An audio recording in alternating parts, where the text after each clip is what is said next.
I just had given up. I didn't even care anymore. And I was thinking crazy. This is Ezzie Richey. He's a 57-year-old military veteran who was homeless on the streets of Los Angeles. My mom had passed, and I really never gotten over her. Me and her were kind of close. And on top of that, I had lost 2 sons, twins. Ezzie self-medicated with alcohol and drugs. His wife said he changed, and she divorced him. He tried to recover. He enrolled in college, but a falling out with his aunt, who he was living with at the time, left him with nowhere to go. He saw things on the streets that he says he can't forget. I was on a park one night and ducking bullets. Keeping up his grades and his appearances with classmates were getting harder and harder.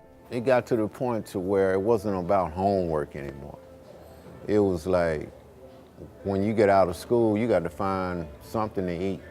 You got to find you somewhere where you're safe to sleep tonight. That's when he met Tom Bagamane, founder and chairman of the nonprofit volunteer organization, The Giving Spirit.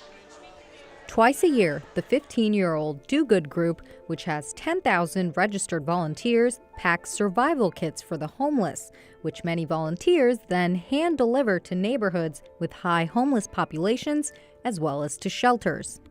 Everything in those kits will allow someone to survive where they stand. So there's toiletries, basic hygiene, food, hydration products, things to keep them warm, things to keep them dry.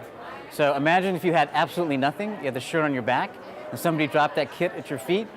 We've had clients tell us that that's lasted them months.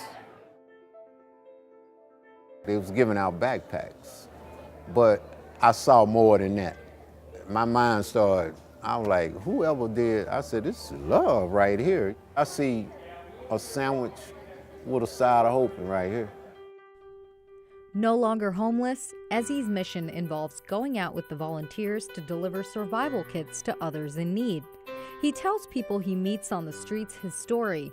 He gives them advice and tries to connect, like Tom did when the 2 friends met a few years ago. He tells people surviving in sidewalk tents that he's been there and that he hopes he caught them at the right moment in their lives to make a difference. Tom, he's my friend now, you know, he's like a brother to me. And everybody that I met in that organization through him, I feel like family.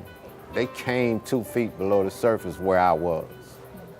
The Alabama native completed college with a degree in sociology and lives in an apartment through the VA's subsidized housing program in South LA. He says he's grateful and content with his life. You didn't see this. It was like, shoot, I can be walking down the street, people will get off the sidewalk fearing that I'm the type of person that might, you know, take off on them any kind of minute, but it's not that. It was just, I be in my own little zone and not caring about nobody else's, not really caring about myself at that moment. Now I'm happy. You know, I can smile, a real smile, you know.